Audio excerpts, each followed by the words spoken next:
Hola, buenas chicos. Pues continuamos en este vídeo explicando los factores termodinámicos del clima, ¿vale? Y luego pasaremos a hablar ya, estamos hablando aquí de los factores termodinámicos en general y pasaremos a hablar de los factores termodinámicos ya sí que afectan específicamente a España, ¿vale?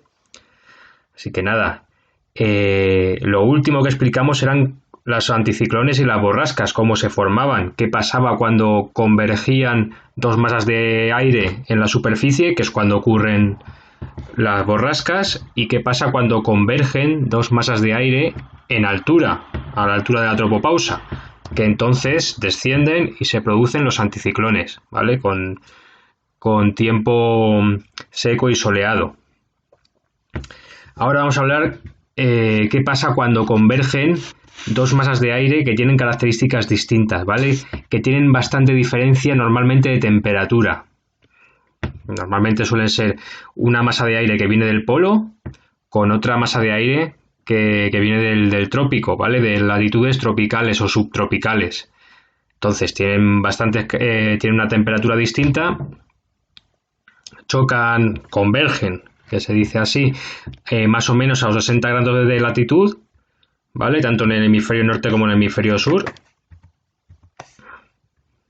Aquí chocan las masas de aire que vienen del trópico, que van del oeste al este, con las masas de aire polares que van del este al oeste, convergen aquí, en el llamado frente polar, ¿vale? Chocan y entonces, ¿qué pasa? Pues lo que ocurre, ¿vale? Pueden ocurrir diferentes cosas. Se forman frentes, pero puede haber diferentes tipos de frente, ¿vale? Que los vamos a ver ahora. Teniendo en cuenta siempre, ¿vale? Sin que nos hayamos olvidado de que las masas de aire cálidas tienden a ascender y las masas de aire frías tienden a descender, ¿vale? Y según eso, vemos que hay distintos tipos de frentes. En primer lugar está el frente cálido, que no sé si lo habréis visto en algunos mapas del tiempo, que se representa de esta manera, ¿vale? Una línea roja con semicírculos rojos. ¿Cuándo ocurren los frentes cálidos? Pues cuando es la masa de aire tropical, la masa de aire cálida, la que viene del trópico, avanza hacia la masa de aire polar, hacia la masa de aire fría. Y entonces, ¿qué pasa? ¿Vale? Pues sabemos que cuando se juntan una masa de aire cálido y una masa de aire frío, pues la masa de aire frío quedará abajo, porque el aire frío tiende a descender, y la masa de aire cálida tenderá a subir, ascenderá y se pondrá por encima de la masa de aire frío, ¿vale? Entonces llega la masa de aire cálido y cuando se encuentra con la masa de aire frío va ascendiendo suavemente, se van formando nubes, como asciende el aire, pues evidentemente si tiene vapor de agua al final acaba descargando lluvias, y en este caso son lluvias débiles pero persistentes, ¿vale? Durante unos días llueve, pero vamos, de forma suave.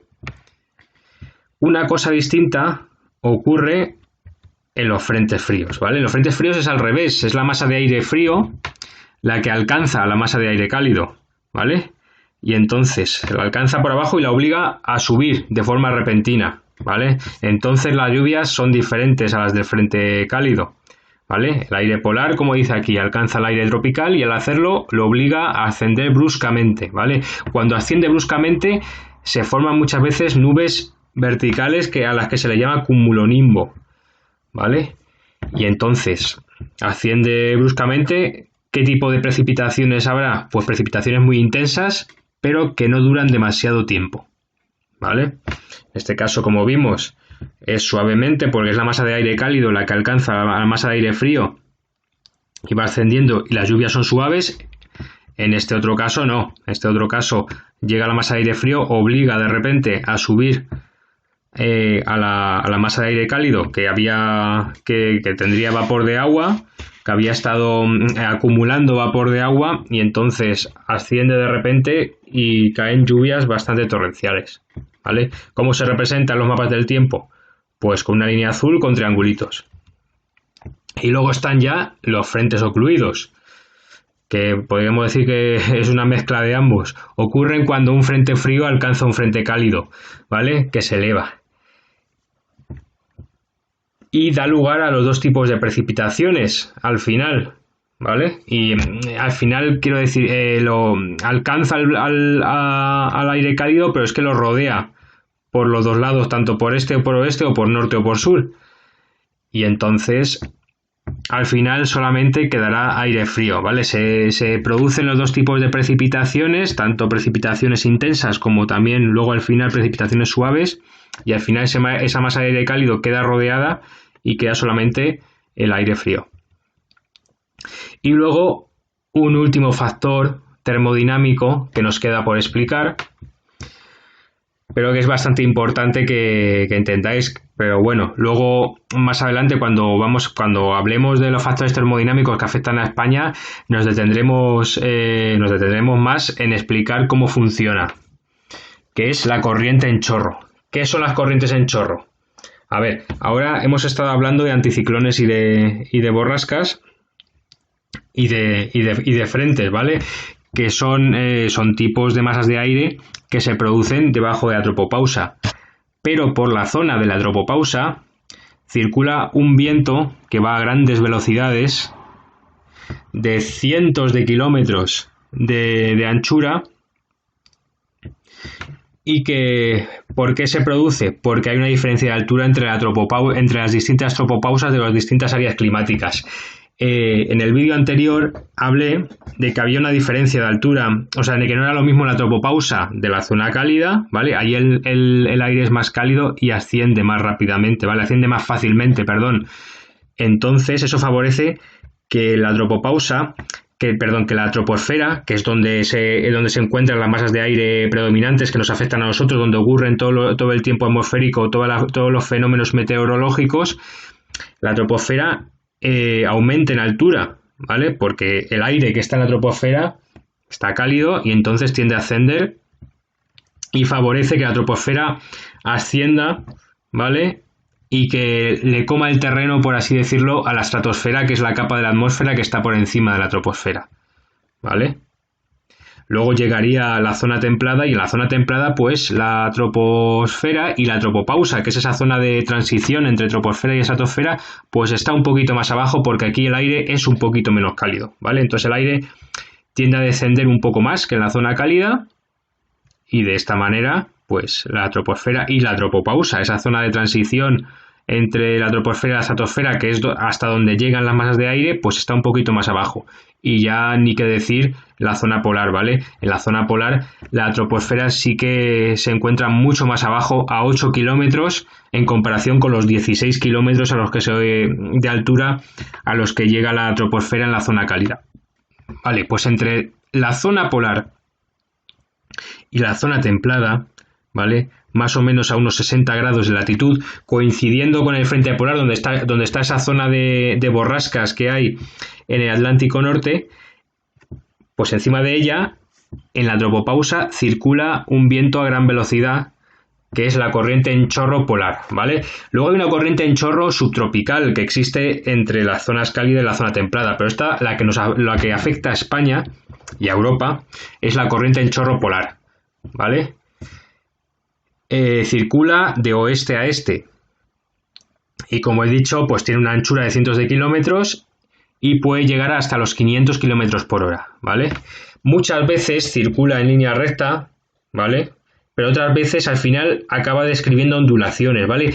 Reduce su velocidad y entonces empieza a haber ondulaciones, y ahora vamos a ver que eso altera profundamente el clima. ¿Por qué? Porque cuando describe ondulaciones permite en las zonas que se les llama vaguadas, ¿vale? Que son estas zonas que parece que son hundidas, penetra aire polar en zonas más al sur de lo que debería ser, y al revés, en zonas que se les llama crestas, ¿vale? Que parecen elevadas, penetra aire tropical, penetra aire cálido mucho más al norte de lo que debería, ¿vale? Entonces, de esa manera puede hacer que varíe profundamente el clima en esta zona templada, ¿vale? Además, la corriente en chorro es aprovechada muchas veces, esto es como un dato curioso, por los aviones. He dicho que circula de oeste a este y alcanza grandes velocidades. Hemos visto que puede alcanzar hasta 500 kilómetros por hora. pues cuando un avión circula de oeste a este, como sería el caso de un avión que va desde Japón a Estados Unidos, pues aprovecha, se monta, podemos decir, se monta encima de alguna manera de la corriente en chorro y puede reducir bastante el tiempo que tarda en llegar a su destino, ¿vale? Y puede alcanzar grandes velocidades. Pero cuando el trayecto es el contrario, cuando vamos de este a oeste, cuando vamos en contra de la dirección de la corriente en chorro, pues nos puede afectar al avión y puede hacer que vaya más lento. Entonces, ¿qué hace para ahorrar tiempo? ¿Qué hacen para ahorrar tiempo los aviones? Pues rodean la corriente en chorro, tratan de evitarla, ¿vale? Por eso circulan en círculo. Vale, esto es como un dato curioso, y esto fue una cosa que no se descubrió, la corriente en chorro no se descubrió hasta que apareció la aviación, ¿vale? Y fue, la aviación había aparecido a principios del siglo XX, pero no se desarrolló hasta tiempo después, y fue en los años 40, la Segunda Guerra Mundial, cuando se descubrió que existía la corriente en chorro. Y se pudo y este tipo de estrategia, ¿no?, de aprovechar la corriente en chorro para ir más rápido, pues pudo ser aprovechado primero por los japoneses y luego por los estadounidenses, ¿vale? Ya con el desarrollo de la aviación militar. Bueno, pues ya sí que sí, vamos a pasar a los factores termodinámicos que afectan específicamente a España. ¿Cuáles son? Que os aparecen en las páginas 53, 54 y 55 del libro, ¿vale? Vamos a hablar de una parte de ellos, hoy no nos da tiempo a hablar de todos. En primer lugar, la corriente en chorro polar o jet stream, ¿vale? En segundo lugar, el frente polar, que está más o menos a 60 grados de latitud, en el que convergen las masas de aire polar y tropical, ¿vale? Que es, bueno, pues, lo podríais ver aquí, ¿vale? Aquí también, que es este cinturón de bajas presiones, ¿vale? Que chocan en superficie el aire que viene del trópico con el aire que viene del polo, entonces convergen en superficie, chocan en superficie, ascienden y entonces descargan lluvias, que es una zona donde suele haber borrascas, ¿vale? Y que está en la superficie, y esa zona que está en superficie, en altura es donde está la corriente en chorro, donde suele estar la corriente en chorro. O sea, la corriente en chorro circula por la tropopausa, circula a bastante altura, y suele estar por encima del frente polar, de esa zona de bajas presiones y de borrascas que hay en el Atlántico Norte, ¿vale? Y en el caso del hemisferio sur, en el Atlántico Sur. Pero como nos estamos centrando en España, pues vamos a hablar principalmente de lo que ocurre en el hemisferio norte. Entonces, la corriente en chorro polar o jet stream la vemos aquí, ¿vale? Vamos a ver ahora sus características.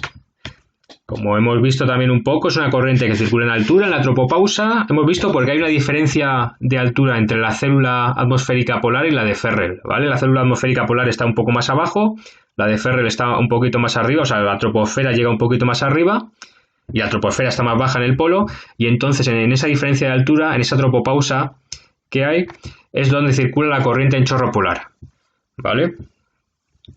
También lo que hemos dicho, una latitud similar a donde se encuentra el frente polar, circula de oeste a este, y también recordamos, que es muy importante recordar, circula de oeste a este, y entonces su lado derecho suele tener siempre, ¿vale? No suele tener, tiene las masas de aire tropicales en su lado derecho sur, tiene las masas de aire tropicales y generalmente anticiclónicas, ¿vale? Porque de ese aire del sur suele venir, ¿vale? Del sur en este caso suelen venir anticiclones, porque se trata del cinturón de altas presiones que coincide donde están los desiertos del Sáhara, de Arabia y todos esos desiertos, que es la zona donde están los anticiclones pues más permanentes, más grandes, pues de ahí vienen anticiclones y llega también aire cálido tropical, ¿vale? Y eso es lo que está a la derecha de la corriente en chorro polar, ¿vale? A la izquierda, ¿qué hay? Al norte, ¿qué hay? Pues las masas de aire polares, las masas de aire frías y las borrascas, porque se encuentra ahí el frente polar, ¿vale? Llamado frente polar, ¿vale? Muy importante saber eso. La corriente en chorro polar se va desplazando. En invierno baja hacia el sur, entonces nos afecta más a España y suele traer borrascas y aire frío que viene de su lado izquierdo, del norte, pero en verano se traslada hacia el norte y entonces ¿qué pasa? Pues nos da un poco un respiro y entonces permite que lleguen más esas masas de aire secas y esos anticiclones que vienen de la zona tropical, ¿vale? De ese cinturón de altas presiones donde están los desiertos, pues que ascienda un poquito y que nos afecte también a España, ¿vale? Esas masas de aire tropicales y secas, ¿vale? Luego hay que hablar de la velocidad y luego de las ondulaciones que se producen en esa corriente en chorro, porque no circula de forma lineal de oeste a este. Sí que puede circular así, pero muchas veces se producen ondulaciones. ¿Y qué pasa cuando se producen ondulaciones? Lo adelanté antes un poco, pero lo vamos a ver ahora otra vez. Pues su velocidad es variable, ¿vale? La velocidad de la corriente en chorro, y cuando disminuye de los 150 km por hora, comienza a circular con profundas ondulaciones, ¿vale? Como un río, se le forman meandros, ¿vale? Que se llama. Puede circular así, más o menos recta, pero también puede circular así, cuando baja de velocidad. Y se forman estos meandros que se llaman crestas, en este caso, ¿vale? Esto es como si lo viéramos en un dibujo de unas montañas, ¿no? Estos serían las montañas, los montes, y estos serían los valles, ¿no? Las zonas hundidas. Pues a estos se llaman crestas y estos se llaman vaguadas o valles, ¿vale? Entonces, ¿qué pasa cuando se forman ondulaciones? Pues que la corriente en chorro permite que las masas de aire que vienen del trópico y que son cálidas y normalmente anticiclónicas penetren hacia el norte, ¿vale? Puedan penetrar hacia el norte y puedan afectar a zonas donde no suelen afectar, y al revés, que las borrascas, las masas de aire polares frías y las borrascas de frente polar pues afecten a zonas que están más al sur y que no deberían afectar por la latitud, ¿vale? Pero que con esa vaguada al final lo acaban afectando. Y entonces, ¿todo eso qué produce? Pues en el caso de que vivamos en un lugar que se encuentre bajo la influencia de esta cresta que se ha formado en la corriente en chorro, pues tendremos tiempo caluroso, soleado y tiempo estable, ¿vale? En definitiva, porque llegarán esas masas de aire cálidas y anticiclones del trópico. En el segundo caso, ¿qué pasará? Pues al revés, ¿vale? Si nos encontramos aquí, nos llegarían borrascas, tiempo húmedo y tiempo frío, ¿vale? En ciertas ocasiones incluso en estas ondulaciones, ¿vale? Aquí vemos otro dibujo de cómo se producen las ondulaciones. Hay algunas células de aire frío que se desprenden de la corriente en chorro. Es como si se descolgaran de la corriente en chorro. Es como si, por ejemplo, esta vaguada, este valle, se acabara rompiendo y se separara del resto de la corriente, ¿vale? Entonces, ¿eso qué produce? Pues esa masa de aire frío que está en altura viaja a latitudes que están bastante al sur. Y bueno, lo que os he contado también muchas veces en clase, ¿qué ocurre cuando entra en contacto con masas de aire cálidos? Pues que de repente obliga a esas masas de aire cálidos a ascender bruscamente. Claro, como el aire frío, esto es un aire frío y el aire frío desciende, obliga a ascender a las masas de aire cálidas y húmedas que han estado aquí estancadas la mayor parte del verano, que se han calentado y que se han humedecido, las obliga a subir bruscamente y se produce entonces la gota fría, que son precipitaciones muy intensas y que dan lugar muchas veces a inundaciones en el Mediterráneo, ¿vale? En la zona del Mediterráneo no suele llover, pero se pueden producir fenómenos como estos, ¿vale? Como la gota fría, que puede causar en muchas ocasiones catástrofes en la zona de Murcia, de Valencia, en la zona de las Baleares, en el sur de Andalucía también, ¿vale? Por eso vemos a veces noticias en septiembre y octubre de intensas lluvias en esas zonas, ¿vale? Eso es lo que se llama gota fría o dana. Y luego ya podemos pasar a los centros de acción que voy a presentar, ¿vale? Brevemente, bueno, voy a presentar al menos el anticiclón de las Azores, que es el más importante, ¿vale? Para ya terminar el vídeo. Los centros de acción, los anticiclones y las borrascas, las altas presiones, que es lo mismo que decir anticiclón, ¿vale? Y las bajas presiones, que es lo mismo que decir borrasca, ¿vale? Aunque normalmente se le suele llamar baja presión, ¿vale? Pero es lo mismo que si decimos borrasca, eso que quede claro. Pues vamos a hablar ahora a continuación, lo voy a presentar ahora y en el siguiente vídeo hablaremos más detenidamente de esos centros de acción, esos anticiclones y borrascas que afectan directamente a España y que provocan los distintos tipos de tiempo que tenemos en las distintas estaciones del año, ¿vale? Vamos a ver qué provoca la ola de frío, qué provoca una ola de calor, qué provoca esta gota fría, que bueno, lo he comentado, lo acabo de comentar, qué provoca un tiempo frío y húmedo, qué provoca un tiempo cálido y húmedo, ¿vale? Qué provoca un tiempo frío y seco, todo eso lo vamos a ir viendo. Y bueno, para presentarlo, qué mejor que empezar que con el anticiclón de las Azores. Como ya adelanté en el vídeo anterior, hay dos tipos de centros de acción, dinámicos y térmicos, tanto para los anticiclones como para las borrascas. Hay anticiclones dinámicos y térmicos y borrascas dinámicas y térmicas, ¿vale? ¿Qué eran los anticiclones dinámicos? Pues esos anticiclones que se producen cuando chocan dos masas de aire en altura y van descendiendo, ¿vale? El anticiclón clásico que hemos estado explicando.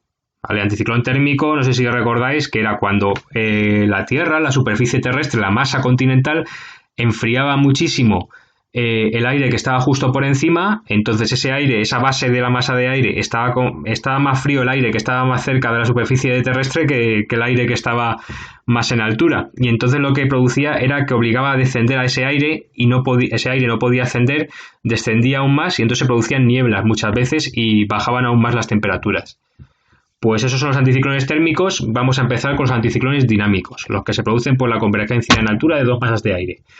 Y el más importante que nos afecta a nosotros es el anticiclón de las Azores, ¿vale? Eso tenéis que tener muy en mente, siempre presente, ¿vale? Es un anticiclón que nos afecta constantemente en todas las estaciones del año, ¿vale? Es un anticiclón que tiene su centro en las Islas Azores, en el Atlántico, ¿vale? Es un anticiclón que forma parte de esta corriente, de este cinturón de altas presiones, ¿vale? Este cinturón de altas presiones, donde están los desiertos, ¿vale? Pues viene asociado también el anticiclón de las Azores. El anticiclón de las Azores pertenece a este cinturón de altas presiones.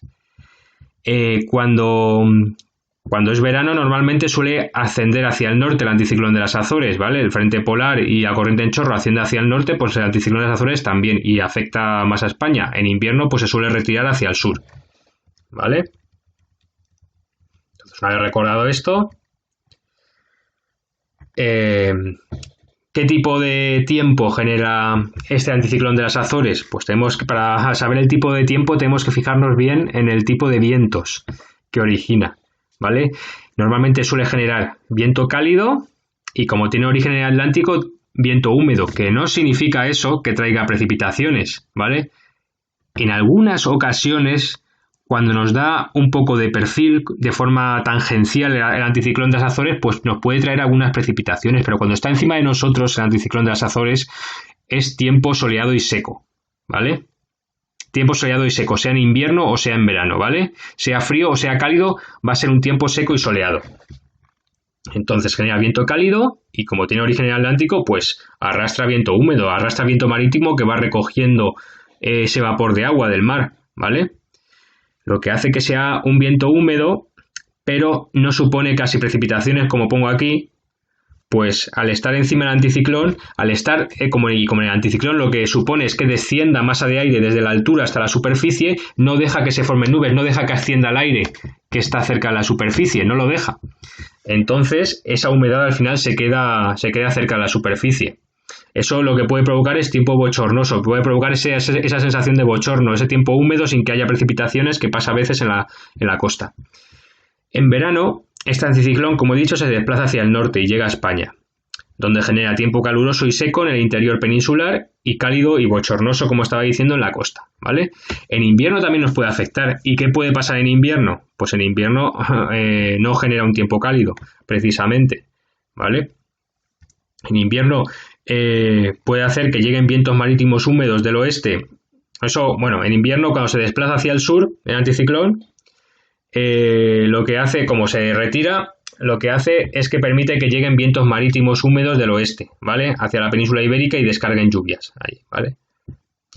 Pero a lo que iba, si en algún momento del invierno llega a la península, puede originar heladas o nieblas de irradiación, ¿vale? Como se desplaza hacia la península y ahí empieza a ser enfriado por la propia masa continental, por la propia superficie terrestre que está muy fría, al final pues acaba bajando aún más las temperaturas. y también puede visitar la península ibérica en otoño y en primavera. Y en este caso, pues como en verano, pues causa tiempo cálido estable. No tan cálido como en verano, pero bueno, en general tiempo cálido y estable, ¿vale? Afecta muchísimo a la península ibérica el anticiclón de las Azores. Hemos visto no solamente en verano, que es cuando más afecta, sino también en otoño y en primavera y en algún momento del invierno, ¿vale? En contadas ocasiones del invierno. La zona de España más afectada por ese anticiclón es, lógicamente, como está a una latitud muy parecida de las Azores, que es donde se origina este anticiclón, pues eso es el archipiélago canario, eso son las Islas Canarias, ¿vale? Y principalmente, esto sería un mapa del tiempo en el que aparecería la influencia del anticiclón de las Azores, un tiempo cálido y estable, ¿vale? Vemos aquí el anticiclón de las Azores y trae altas presiones, ¿vale? Son presiones de más de 1016 milíbares, entonces son altas, ¿vale? Trae altas presiones aquí en la península ibérica. En este caso nos encontramos en el 7 de septiembre, pues traerá tiempo cálido y estable, tiempo cálido y soleado a la península ibérica, ¿vale? Bueno, pues una vez explicado el anticiclón de las Azores, iríamos a los siguientes anticiclones, pero bueno, esto ya va a ser cosa del siguiente vídeo. Así que nada, un abrazo chicos, nos vemos en clase.